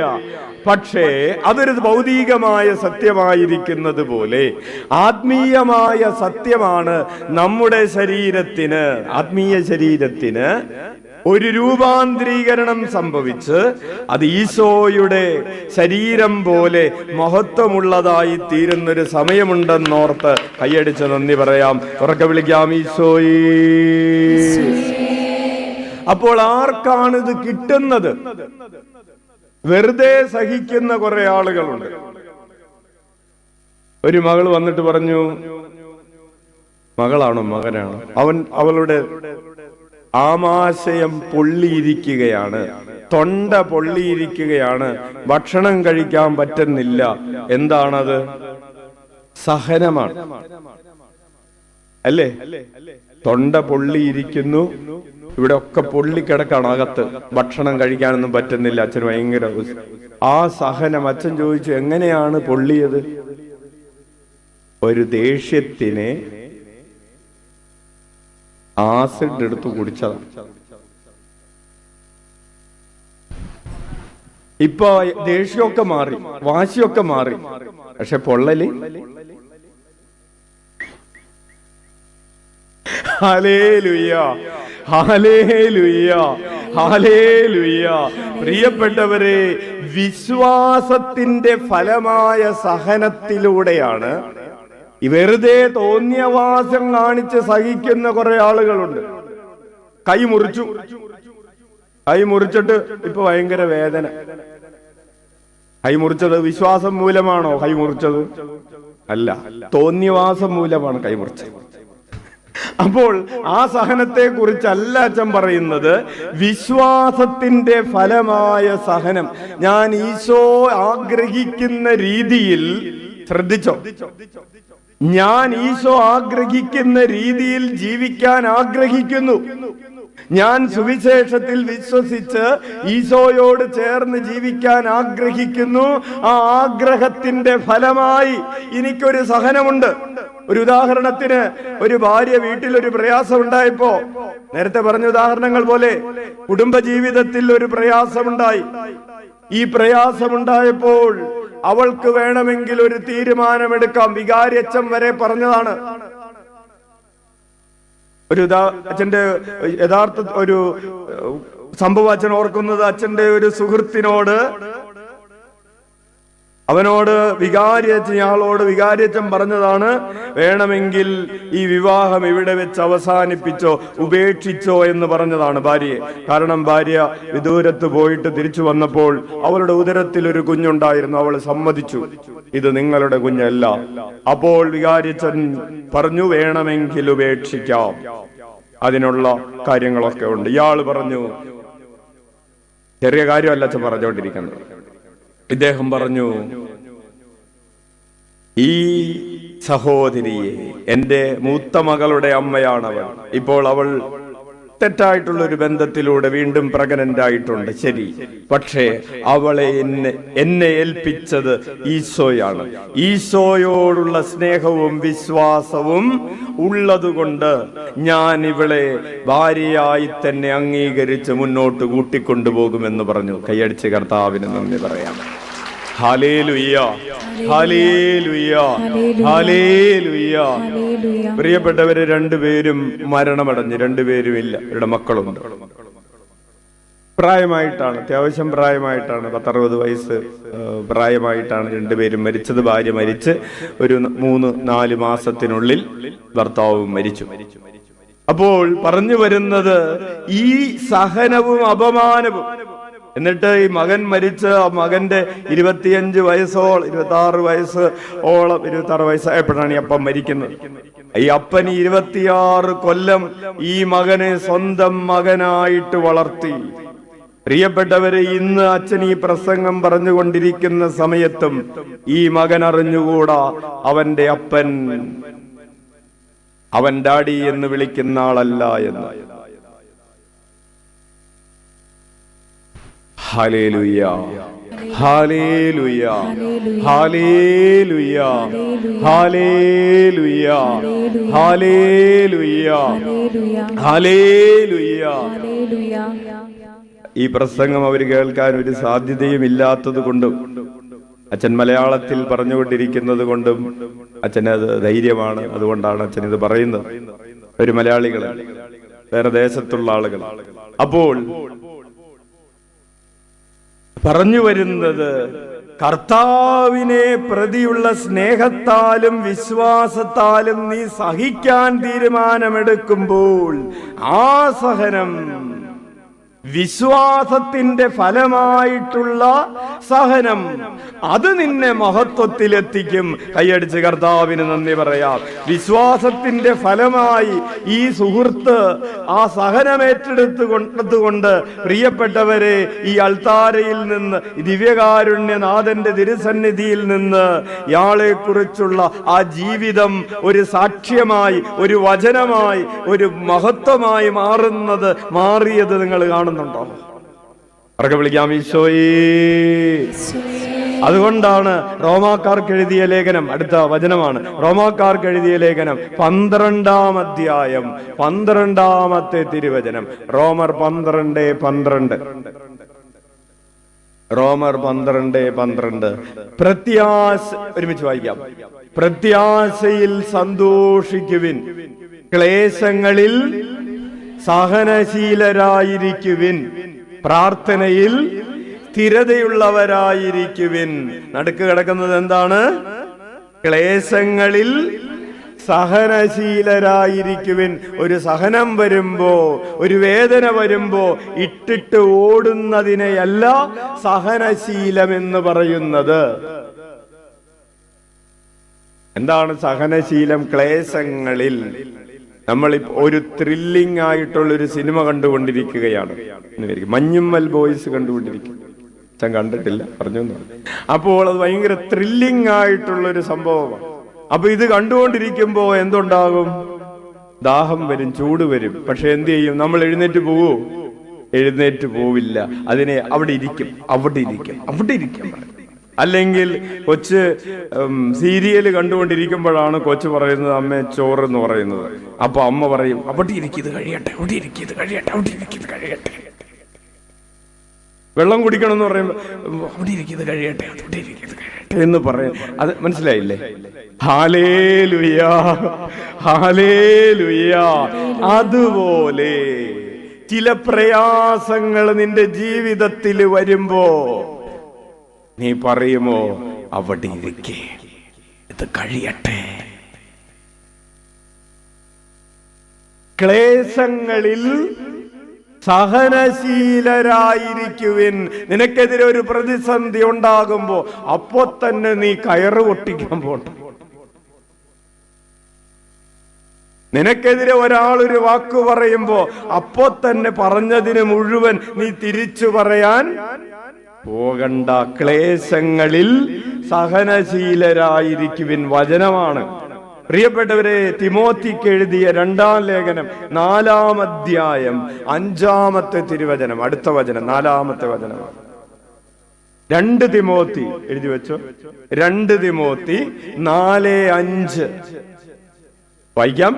നീയാകട്ടെ എല്ലാ കാര്യങ്ങളിലും സമചിത്തത പാലിക്കുക, കഷ്ടതകൾ സഹിക്കുകയും സുവിശേഷകന്റെ ജോലി ചെയ്യുകയും നിന്റെ ശുശ്രൂഷ നിർവഹിക്കുകയും ചെയ്യുക. ഹല്ലേലൂയ. ആദ്യം എന്താണ് എഴുതിയിരിക്കുന്നത്? അപ്പൊ കഷ്ടതകൾ സഹിക്കുകയും. സുവിശേഷകന്റെ ജോലി ചെയ്യുമ്പോ എന്താണ് കിട്ടുന്നത്? കഷ്ടതകൾ. അത് സഹിക്കുക. കഷ്ടതകൾ സഹിക്കുകയും നിന്റെ ശുശ്രൂഷ നിർവഹിക്കുകയും ചെയ്യുക. ഹല്ലേലൂയ. ഉറക്കെ വിളിക്കാം, ഈശോയേ, ഈശോയേ. അപ്പോൾ നമ്മൾ ഒരു കാര്യം മനസ്സിലാക്കുകയാണ്, സഹനം മഹത്വത്തിലേക്കുള്ള വഴിയാണ്. വലതുകരം ഉയർത്തി വീശിക്കൊണ്ടെന്ന് പറഞ്ഞേ, സഹനം മഹത്വത്തിലേക്കുള്ള വഴിയാണ്. ഇരുകരങ്ങൾ ഉയർത്തി വീശിക്കൊണ്ടെന്ന് പറഞ്ഞേ, സഹനം മഹത്വത്തിലേക്കുള്ള വഴിയാണ്. സന്തോഷത്തോടുകൂടെ ഒന്ന് അടുത്തിരിക്കുന്നവരെ നോക്കി ചിരിച്ചിട്ടൊന്ന് പറഞ്ഞേ, സഹനം മഹത്വത്തിലേക്കുള്ള വഴിയാണ്. സന്തോഷമായെന്ന് ചോദിച്ചു. ഹല്ലേലൂയ. അച്ഛ, ഈ സഹനങ്ങളൊക്കെ ഒന്ന് മാറി കിട്ടാൻ വേണ്ടിയിട്ടാണ് ഞങ്ങൾ ഇങ്ങോട്ട് ഈ പാടും കഴിച്ച് ഈ വെയിലത്ത് വരുന്നത്. അപ്പൊ അച്ഛൻ പറയാണ്, ഈ വഴി തന്നെ, അങ്ങനെയാണെങ്കിൽ വീട്ടിലിരുന്നാ പോരെ. പറഞ്ഞുതരാം, തിരക്കൂട്ടല്ലേ. അപ്പൊ സഹനം എന്താണ്? മഹത്വത്തിലേക്കുള്ള വഴിയാണ്. ഹല്ലേലൂയ, ഹല്ലേലൂയ, ഹല്ലേലൂയ. ഒരു ഉദാഹരണം പറയാവോ നിങ്ങൾക്ക്?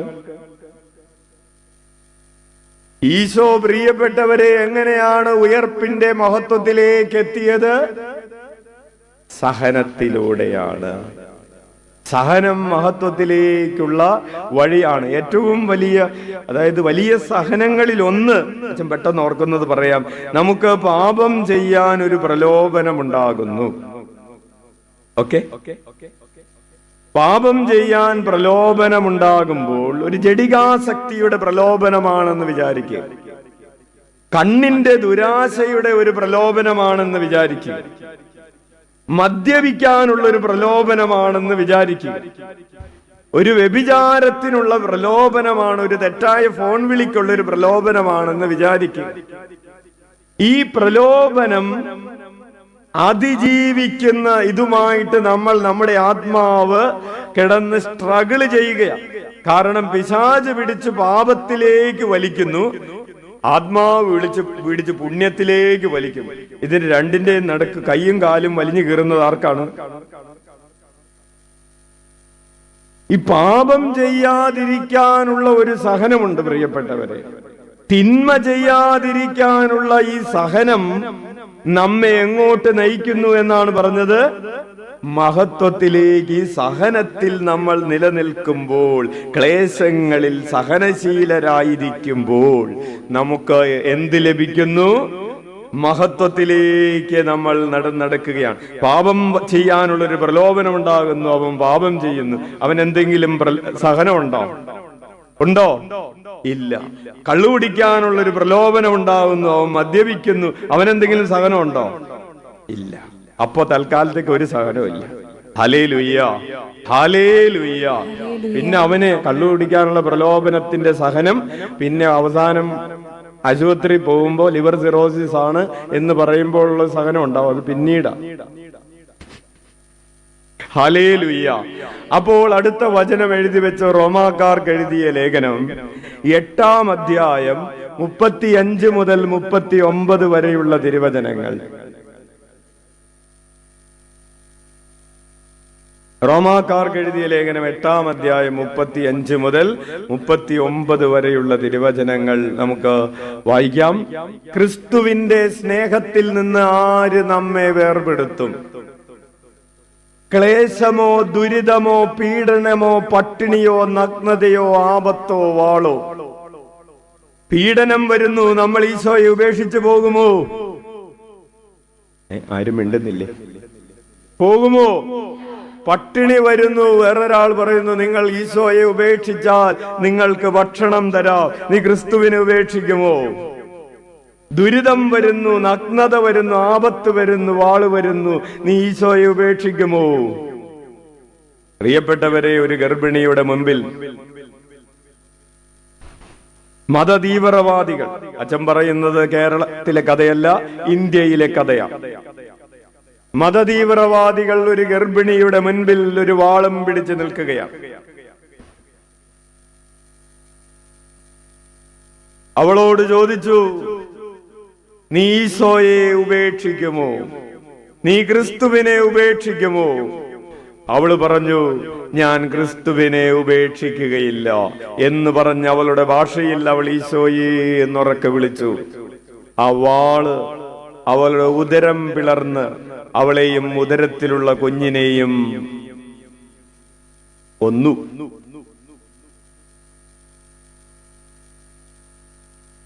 പ്രിയപ്പെട്ടവരെ, കെട്ടിച്ചമച്ച കഥകളൊന്നുമല്ല, പത്രത്തിൽ വന്ന കഥകളാണ്.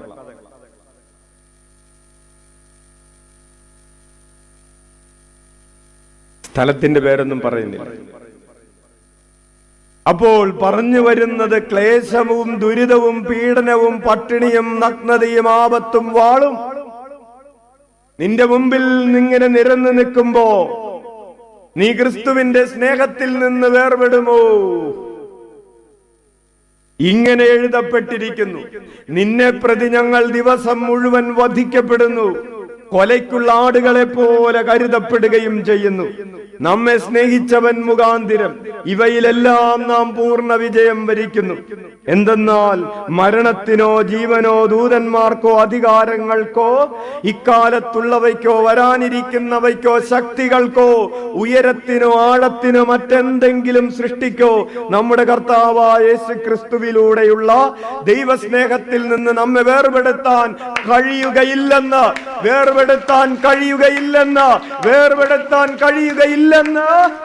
എനിക്ക് ഉറപ്പുണ്ട്. ഉറക്കെ വിളിക്കാം, ഈശോയേ, ഈശോയേ.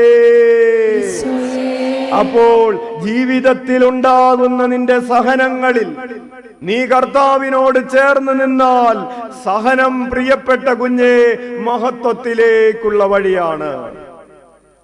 സഹനം മഹത്വത്തിലേക്കുള്ള വഴിയാണ്. ജീവിതത്തിലെ ദുരിതങ്ങൾ ഉണ്ടായപ്പോ പ്രാർത്ഥന ഉപേക്ഷിച്ചവരുടെ, പള്ളിയിൽ പോകുന്നത് ഉപേക്ഷിച്ചവരുടെ എത്രയോ കഥകളാണ്. ഓരോ ആഴ്ചയിലും ഓരോന്ന്. അവൻ പള്ളിയിൽ പോകാതെയായി, അവൾ പള്ളിയിൽ പോകാതെയായി, അപ്പൻ പള്ളിയിൽ പോകാതെയായി, പ്രാർത്ഥിക്കാതെയായി, മദ്യപിക്കുന്നവനായി. കാരണം എന്താണ്? കുടുംബത്തിൽ 23 വയസ്സുള്ളൊരു മകൻ അപ്രതീക്ഷിതമായി മരിച്ചു. ഒരു വാഹനാപകടത്തിൽ മരിച്ചു. പ്രിയപ്പെട്ടവരെ, നിന്റെ ഈ സഹനം അത് വേറൊരാളുടെ തെറ്റ് മൂലമുണ്ടായ സഹനമാണ്. മറ്റേയാൾ മദ്യപിച്ച് വണ്ടി ഓടിച്ചു, ഇവൻ ബൈക്കിൽ സാധാരണ പോകുന്നത് പോലെ പോവുകയായിരുന്നു. ഇവൻ ഓവർ സ്പീഡൊന്നുമല്ല. ഇവന്റെ അടുത്ത് വന്ന് ഇവനെ മറ്റേയാൾ റോങ് ട്രാക്കിൽ വന്ന് റോങ് സൈഡിൽ വന്ന് മദ്യപിച്ച് വണ്ടി ഓടിച്ച് ഇയാൾ വന്ന് ഇടിച്ചു. നമ്മുടെ കൊച്ചു മരിച്ചു. കർത്താവില്ലേ? കർത്താവിന് കണ്ണില്ലേ? ഒരു മനുഷ്യനിർമ്മിതമായ ഒരു അപകടമാണ്. കർത്താവിന് ആ അപകടത്തിൽ പങ്കില്ല. പക്ഷേ ആ അപകടത്തിൽ പോലും, മനുഷ്യനിർമ്മിതമായ ഒരു അപകടത്തിൽ പോലും കർത്താവിന്റെ കരമില്ല എന്നർത്ഥമില്ല. അതാണ് പറയുന്നത്, മനുഷ്യചരിത്രം കർത്താവിന്റെ വിരൽത്തുമ്പുകളിൽ നിന്ന്, ദൈവത്തിന്റെ വിരൽത്തുമ്പുകളിൽ നിന്ന് വഴുതിപ്പോയിട്ടില്ല. മനുഷ്യനിർമ്മിതമാണ് യുദ്ധം. അനേക ലക്ഷം മക്കള് ഭവനരഹിതരായത്, 30 ലക്ഷത്തോളം മക്കള് ഗാസയിലെ യുദ്ധം, ഇസ്രായേൽ പലസ്തീൻ യുദ്ധം, ഉക്രൈൻ യുദ്ധം തുടങ്ങിയിട്ട് വർഷം 2 തോന്നുന്നു. യുദ്ധം നടന്നുകൊണ്ടിരിക്കുകയാണ്. അഭയാർത്ഥികളാകുന്നവരുടെയും ഭവനം നഷ്ടപ്പെടുന്നവരുടെയും അംഗവൈകല്യം ബാധിക്കുന്നവരുടെയും മാനസിക രോഗികളായി തീരുന്നവരുടെയും എല്ലാം സംഖ്യ ദിവസം തോറും ഇങ്ങനെ കൂടിക്കൂടി വരികയാണ്. മനുഷ്യനിർമ്മിതമായ ദുരന്തങ്ങളാണ്. പ്രിയപ്പെട്ടവരെ, നിന്റെ ഈ സഹനങ്ങളിൽ, ഈ സഹനങ്ങളുടെ ഇടയിലും നീ പറയുമോ, കർത്താവിനോടുള്ള സ്നേഹത്തിൽ നിന്ന് ആരെന്നെ വേർപെടുത്തുമെന്ന്? കൊരിന്ത്യർക്കാർക്ക് എഴുതിയ ലേഖനം 2-ാം അധ്യായം 2-ാം ലേഖനം 4-ാം അധ്യായം 7 മുതലുള്ള തിരുവചനങ്ങളിൽ മനോഹരമായ ഒരു കവിത പോലെ പൗലോസ് എഴുതുകയാണ്. കൊരിന്ത്യർക്കാർക്ക് എഴുതിയ 2-ാം ലേഖനം 4-ാം അധ്യായം 7 മുതലുള്ള തിരുവചനങ്ങൾ എടുക്കാം, എഴുതി വെക്കാം, എടുക്കാം.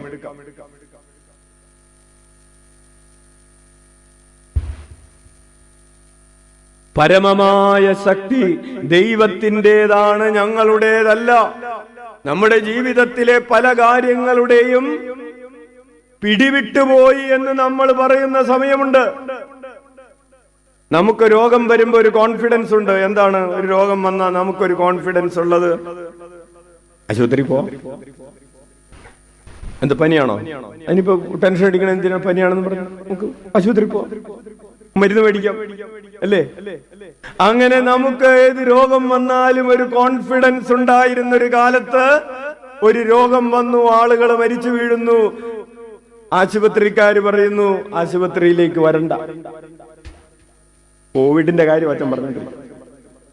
പരമമായ ശക്തി, കോവിഡ് മാത്രമല്ല, അങ്ങനെ ഇനി ഞങ്ങൾക്കൊന്നും ചെയ്യാനില്ല എന്ന് പറഞ്ഞ് ഡോക്ടർ പറഞ്ഞയക്കുന്ന എത്രയോ രോഗങ്ങളാണ്. ഞങ്ങൾക്കൊന്നും ചെയ്യാനില്ല. പരമമായ ശക്തി ദൈവത്തിൻ്റെതാണ് എന്ന് വെളിപ്പെടുത്തുന്നതിന് ഈ നിധി മൺപാത്രങ്ങളിലാണ് നമുക്ക് ലഭിച്ചിട്ടുള്ളത്. ഏത് നിധിയാണ് പ്രിയപ്പെട്ടവരെ? വിശ്വാസം എന്ന് പറയുന്ന നിധിയും ജീവൻ എന്ന് പറയുന്ന നിധിയും നമുക്ക് ലഭിച്ചിട്ടുള്ളത് ഈ മൺപാത്രത്തിലാണ്. നമ്മൾ ചിന്തിക്കരുത് ഈ മൺപാത്രം ഉടയില്ല എന്ന് ചിന്തിക്കരുത്, ഈ മൺപാത്രം പൊട്ടില്ല എന്ന്. ഈ മൺപാത്രത്തിന്റെ പ്രത്യേകത തന്നെ എന്താണ്? അത് പൊട്ടുമെന്നുള്ളതാണ്, അല്ലേ? മൺപാത്രത്തിന് ആരെങ്കിലും പൊട്ടാതിരിക്കാനുള്ള ഗ്യാരണ്ടി തരാറുണ്ടോ? 5 വർഷം ഗ്യാരണ്ടി, ഈ മൺപാത്രം പൊട്ടില്ല. അച്ഛൻ ഒരു പ്രാവശ്യം ഒരു ഫ്ലാസ്ക് മേടിച്ചപ്പോ അതിന്റെ ഗ്യാരണ്ടി കാർഡിൽ മലയാളത്തിൽ കുറെ നാൾ മുമ്പ് എഴുതി വെച്ചിട്ടുണ്ട്, ഈ ഗ്യാരണ്ടി എന്ന് പറയുന്നത് ഇത് പൊട്ടാതിരിക്കാനുള്ള ഗ്യാരണ്ടി അല്ലെന്ന്. പൊട്ടുന്ന സാധനത്തിന് ആരെങ്കിലും പൊട്ടാതിരിക്കാൻ ഗ്യാരണ്ടി കൊടുക്കോ? ഇല്ല. Hallelujah, hallelujah. അപ്പോൾ നമുക്ക് ഈ നിധി കിട്ടിയിരിക്കുന്നത്, ജീവൻ എന്ന് പറയുന്ന നിധി കിട്ടിയിരിക്കുന്നത്, വിശ്വാസം എന്ന് പറയുന്ന നിധി കിട്ടിയിരിക്കുന്നത് മൺപാത്രത്തിലാണ്. ഓർമ്മയിരിക്കട്ടെ. അപ്പോ എന്തു വേണം? ഇതുകൊണ്ട് കളിക്കുമ്പോൾ,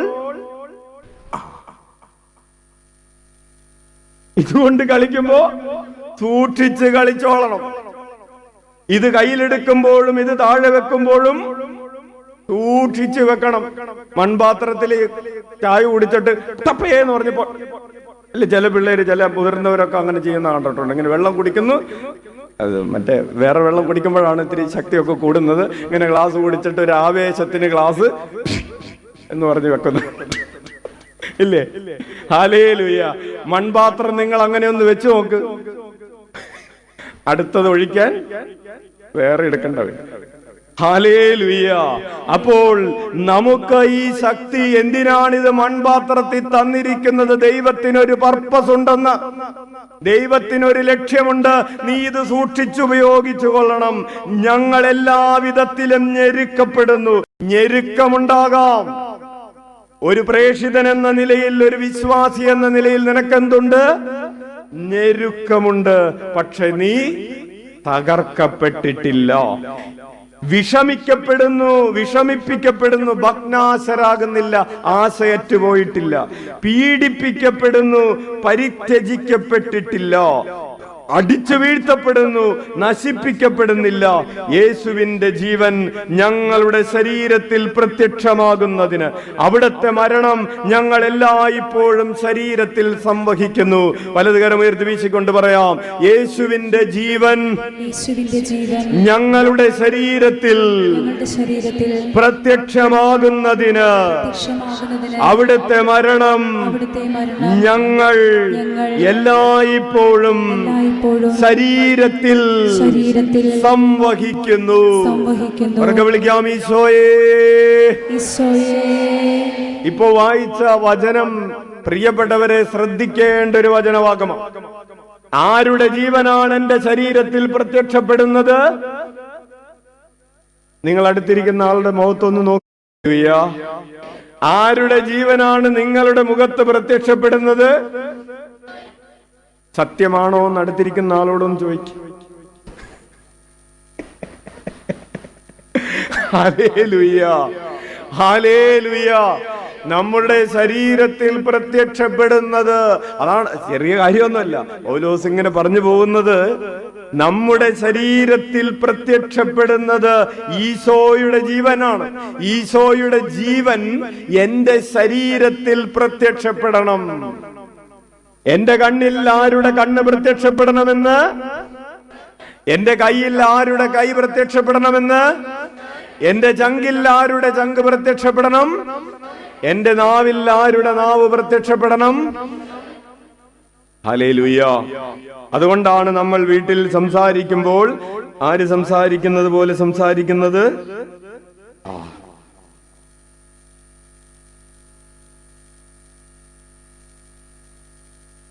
അടുത്തിരിക്കുന്ന ആൾക്കൊരു ഷെയ്ക്ക് ഹാൻഡ് കൊടുത്ത് കൺഗ്രാജുലേഷൻ പറ, ഫുൾ A+ കിട്ടിയത്. നമ്മൾ തല്ലുപിടിക്കുമ്പോൾ ആര് തല്ലുപിടിക്കുന്നത് പോലെയാണ് തല്ലുപിടിക്കുന്നത്? ഈശോ തല്ലുപിടിക്കും. പ്രൈസ് ദി ലോർഡ്, ഹല്ലേലൂയ. പ്രിയപ്പെട്ടവരെ, യേശുവിന്റെ ജീവൻ ഞങ്ങളുടെ ശരീരത്തിൽ പ്രത്യക്ഷമാകുന്നതിന് അവിടുത്തെ മരണം ഞങ്ങൾ എല്ലായ്പ്പോഴും ശരീരത്തിൽ സംവഹിക്കുന്നു. അങ്ങനെ ഈശോയുടെ ജീവൻ എന്റെ ശരീരത്തിൽ പ്രത്യക്ഷമാകുന്ന പ്രക്രിയയ്ക്ക് പറയുന്ന പേരാണ് അതന്നെ.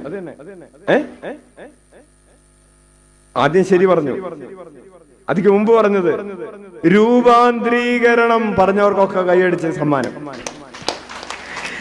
അച്ഛൻ ആവർത്തിച്ച് പറയട്ടെ, യേശുവിന്റെ ജീവൻ നമ്മുടെ ശരീരത്തിൽ പ്രത്യക്ഷപ്പെടുന്ന ആ ആത്മീയ പ്രക്രിയയ്ക്ക് പറയുന്ന പേരാണ് കുറച്ചുകൂടി ശക്തിയിൽ പറഞ്ഞേ. നമുക്ക് ഇപ്പോൾ എന്താണ് സംഭവിച്ചുകൊണ്ടിരിക്കുന്നത്? നമ്മുടെ സഹനങ്ങളിലൂടെ എന്താണ് സംഭവിച്ചുകൊണ്ടിരിക്കുന്നത്? നമ്മൾ ആരെ പോലെ ആയിക്കൊണ്ടിരിക്കുകയാണ്? നമ്മൾ ആരെ പോലെ ആയിക്കൊണ്ടിരിക്കുകയാണ്? സഹിച്ച് സഹിച്ച് നമ്മൾ ആരെ പോലെ ആവുകയാണ്? അടുത്തിരിക്കുന്ന ഒരാൾക്ക് കൺഗ്രാജുലേഷൻ പറ. Hallelujah, hallelujah. തുടർന്ന് വായിക്കുക, അവിടുത്തെ മരണം ഞങ്ങൾ എല്ലായ്പ്പോഴും ശരീരത്തിൽ സംവഹിക്കുന്നു. ഈശോ പാപത്തിന് മരിച്ചവനായിരുന്നു. നമ്മൾ ആർക്ക് മരിച്ചവരാണ്? ഈശോ പാപത്തിന് മരിച്ചതുപോലെ നമ്മളും പാപത്തിന് ഒന്നും പറഞ്ഞില്ലേ? ഈശോ പാപത്തിന് മരിച്ചതുപോലെ നമ്മളും പാപത്തിന് പറഞ്ഞോ? നിങ്ങള് മരിച്ചവരാണ്, അല്ലെങ്കിൽ പാപത്തിന് മരിച്ചുകൊണ്ടിരിക്കുന്നവരാണ്. ഹല്ലേലൂയ. കൈയടിച്ച് കർത്താവിന് നന്ദി പറയാം. അപ്പോൾ അതാണ് പൗലോസ് പറയുന്നത്, അവിടുത്തെ മരണം ഞങ്ങൾ എല്ലായ്പ്പോഴും ശരീരത്തിൽ സംവഹിക്കുന്നു.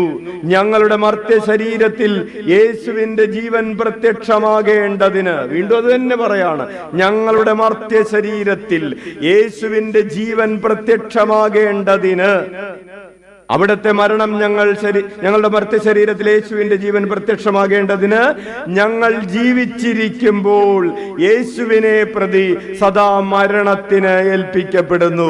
വീണ്ടും കൈയടിച്ച് കർത്താവിന് നന്ദി പറയാം.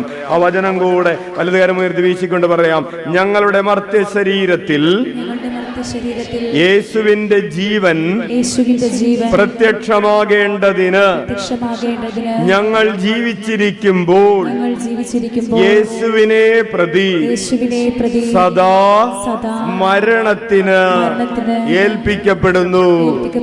പ്രിയപ്പെട്ടവരെ, യേശുവിനെ പ്രതി എന്ന് പറയുമ്പോൾ വിശ്വാസത്തെ പ്രതി, വചനത്തെ പ്രതി, സത്യത്തെ പ്രതി, വിശ്വാസത്തെ പ്രതി ഞങ്ങൾ മരണത്തിന് ഏൽപ്പിക്കപ്പെടുകയാണ്. ഹല്ലേലൂയ, ഹല്ലേലൂയ, ഹല്ലേലൂയ, ഹല്ലേലൂയ. ഒരു മകനോട് ഒരു ഏജൻസിക്കാര് പറഞ്ഞു, മോനെ, നിങ്ങൾക്ക് നല്ല വീടില്ല എന്നും നിങ്ങൾക്ക് കുറച്ച് സ്ഥലമുള്ളൂ എന്നും നിങ്ങൾ വളരെ ദാരിദ്ര്യാവസ്ഥയിലാണ് എന്നുമൊക്കെയുള്ള ഒരു സർട്ടിഫിക്കറ്റ് ഉണ്ടാക്കി തന്നാൽ നിങ്ങൾക്ക് സ്കോളർഷിപ്പ് എങ്ങനെയെങ്കിലും സംഘടിപ്പിച്ചു തരാം. അപ്പോ 450 സ്ക്വയർ ഫീറ്റ് ഉള്ള വീടാണെന്ന് പറയണം. അതിന്റെ ഒരു രേഖ ഉണ്ടാക്കണം. ശരിക്കും ഇവന്റെ വീട് 1800 സ്ക്വയർ ഫീറ്റ് ഉണ്ട്. പിന്നെ നിങ്ങൾക്ക് 10 സെന്റ് സ്ഥലമേ ഉള്ളൂ എന്ന് പറയണം. ശരിക്കും അവർക്ക് 4 ഏക്കർ ഉണ്ട്.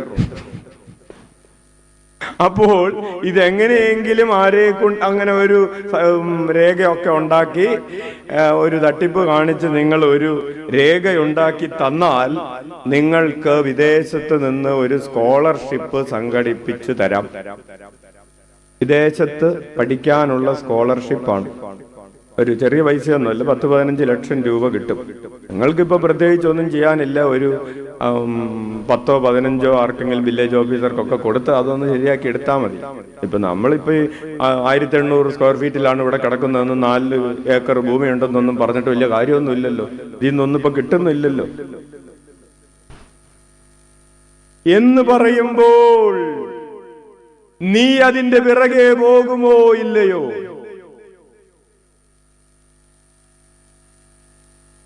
അച്ഛ 4 ഏക്കർ ഉണ്ടെന്ന് പറഞ്ഞിട്ട് ഒരു കാര്യമില്ല. 10 സെന്റിന്റെ ഗുണം പോലും ഇല്ല. അപ്പൊ പിന്നെ 10 സെന്റ് ഉള്ളൂ എന്ന് എഴുതുകൊണ്ട് എന്തെങ്കിലും തെറ്റുണ്ടോ?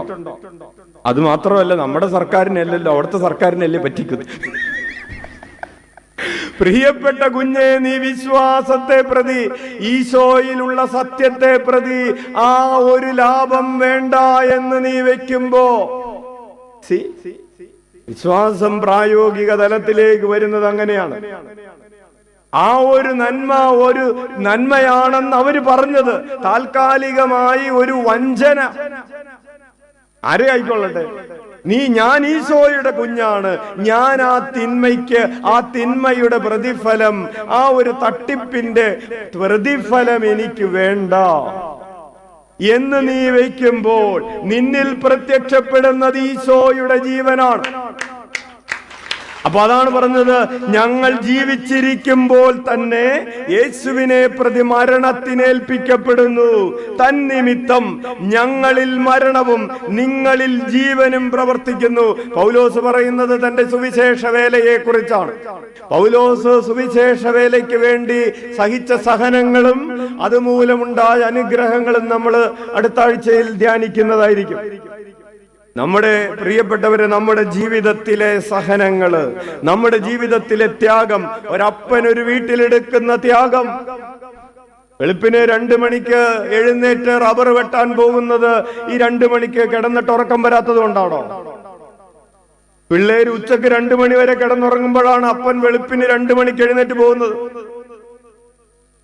12 മണിക്കും 11 മണിക്കും എഴുന്നേറ്റ് വരുന്നവന് ചോറ് കൊടുക്കാൻ വേണ്ടി അപ്പൻ രാത്രി 2 മണിക്ക് എഴുന്നേറ്റ് റബ്ബർ വെട്ടാൻ പോവാണ്. എല്ലാവരും ഗാഠനിദ്രയിൽ കിടക്കാൻ തോന്നുന്ന സമയമല്ലേ?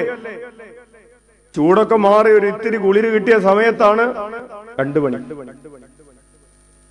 10 മണിക്കൊന്നും കിടക്കാൻ പറ്റുന്നില്ലല്ലോ, ചൂടല്ലേ. 11 മണി 12 മണിയൊക്കെ ആയപ്പോഴാണ് ചൂടൊക്കെ ആറി ഒന്ന് ഉറങ്ങാൻ പറ്റിയത്. അപ്പോഴേക്കും 2 മണിയായി. ഈ അപ്പൻ വെളുപ്പിന് എഴുന്നേറ്റ് ഒരു കത്തിയോ എടുത്ത് റബ്ബർ തോട്ടത്തിലേക്ക് പോയത് ആരെ പോറ്റാൻ വേണ്ടിയിട്ടാണ്?